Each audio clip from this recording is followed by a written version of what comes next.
Good morning, welcome to Trinity Baptist Church, and goodness me, we're in September already. I'm going to start this week with some good news, and that is that having met with the deacons this week, we now do have a plan in place for restarting gathered church services.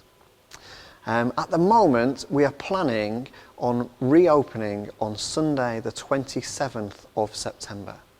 But that is all being well, and we do need to continue to keep an eye on kind of local restrictions that may kind of come into place and may force us to push that date back. But at the moment, hopefully, we will be able to reopen on Sunday the 27th of September. That is what we are working towards. And of course, when we do reopen, church will look different to how it did before. And so in the coming week or so, I'll be in touch to let you know what to expect when you come back. And if you're able to, then it's probably worth also keeping an eye on our social media pages and on our website, as we'll post updates on there as well. And just to reiterate what I said last week, please do be assured that even when our gathered church services begin again, we will continue to post these videos online and to update the phone line as well, just for those of you who don't quite feel able to join us back in church just yet. But for now, let's carry on with this week's message. And you'll remember that last week we came to the end of our summer series, which was looking at stories from the seaside. But it felt wrong somehow just to kind of leave Mark's Gospel, seeing as we've got kind of halfway through it. And so for the next few weeks at least, we're going to continue to work our way through the book of Mark. But for now, we move away from the seaside as Jesus and his disciples will pretty soon begin their journey towards Jerusalem and to the drama of the Easter story which unfolds there in Jerusalem. Today, however, our story actually involves people who have made the journey in the opposite direction. Pharisees and some scribes who have come from Jerusalem, presumably to see what the fuss is all about, who this Jesus is that they've been hearing about.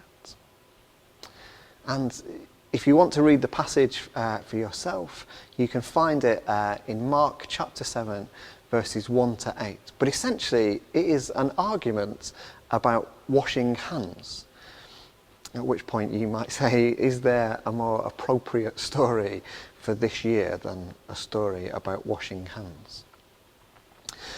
But rather than just being an argument about kind of good personal hygiene, the argument between Jesus and the Pharisees goes a little bit deeper. The Pharisees and the scribes notice that some of Jesus' disciples are eating without first going through the ritual hand-washing process to purify themselves.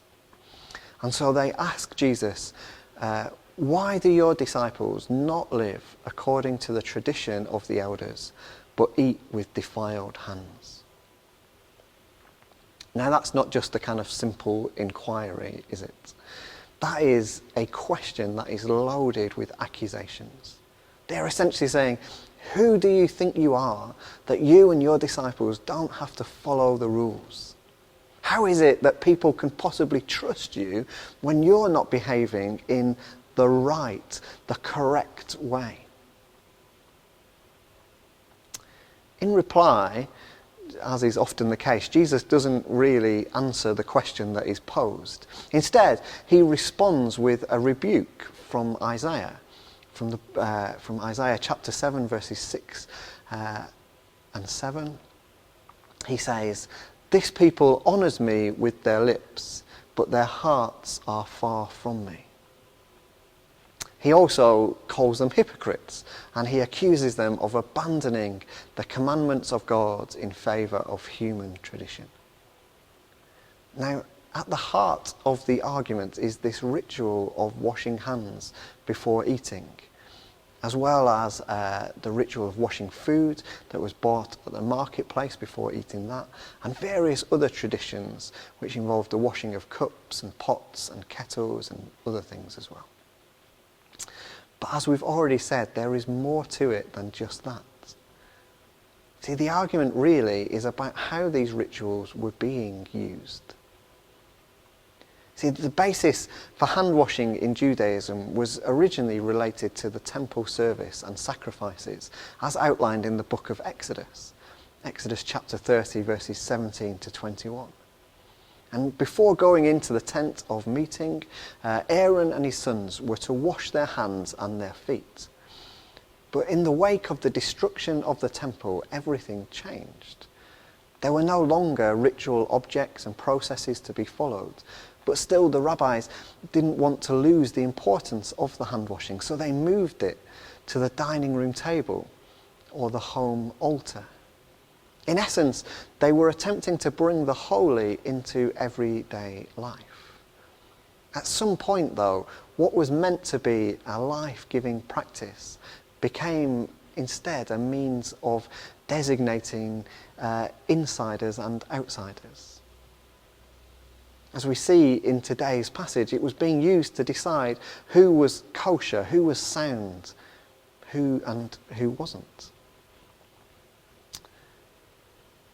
And that is an issue that we can probably relate to, isn't it? We might not have the same rituals around hand washing, although it is obviously important to make sure, especially at the moment, that we are washing our hands regularly. But in the place of that kind of ritual hand washing, we've developed instead a whole host of theological issues that kind of serve as tests as to how sound a person or even a whole church is or isn't. One of the things that infuriates me, and believe me, there are many, but we'll just focus on one for today. So one of the things which infuriates me is when churches describe themselves as being a Bible-believing church. Now, it's not that I have a problem in any way with believing the Bible, but rather that phrase suggests that somehow other churches don't believe the Bible. That it is only that church, and ones which hold to exactly the same narrow set of doctrines, which have the truth. Only people who believe exactly those things who are theologically sound. Now, I don't know about you, but I've got to say, I've yet to encounter a church that does not believe the Bible to be true. And that is that the Bible is a revelation of who God is and what God does. I have, of course, encountered churches and ministers who interpret the Bible in different ways. I've been part of churches with whose teaching on certain issues I would profoundly disagree. But I need to be humble enough to recognise that that doesn't mean that I have the truth and they are wrong, nor the other way around. But instead, I need to maybe just see that we see and understand God in different ways. Which, since God is beyond our limited understanding, is probably not that hard to accept, is it? I remember once a minister asking everyone in the room if we felt that we had moved on in our faith over the past 5 years, if we'd grown closer to God in that time, if our understanding of God had changed at all over that time. And everyone agreed that we had, because after all, faith is often described as being a journey, isn't it? And so it would be kind of strange if we'd all just felt that we'd sort of stood still for 5 years. He then continued and asked us why, given that we'd just admitted to having moved on in the last 5 years, we would expect everyone else to be in exactly the same place as we were. Why it was that we would expect people to believe exactly the same as us on every issue. To see and understand God in exactly the same way. You see, if I don't see and understand God in the same way as I did 5 years ago, then who's to say that someone else shouldn't be in a different place on their journey to me? Now, that's not to say that we should just accept every idea that is out there and that there is no such thing as truth, nor that we should never be willing to stand up for the things that we believe on different issues and be ready to disagree with others. Let me be clear, there is a time and a place to stand up for your understanding of the faith. There is a time and place to point out fruit that is out of line with God's character. There is a time and place to lay out differences and to wrestle with the implications. But if when you're doing so, you move from this is how I see it to I'm more godly than you, or I'm closer to God than you, then we might just be reflecting the Pharisees' behaviour towards Jesus and his disciples. The other thing which Jesus rebukes the Pharisees and scribes for is valuing the tradition more than God. And again, I wonder if that's perhaps something that we can relate to. And again, perhaps this is a fitting passage for this particular time. Over the last however many years, our churches have developed various traditions, from the singing of hymns to the saying of the Lord's Prayer and the words used within our communion liturgy and pretty much everything in between. And some of those traditions will be the same in churches up and down the land. Some are particular to just Baptist churches, and more still will be exclusive just to Trinity. And you know what? There is nothing wrong necessarily with these things.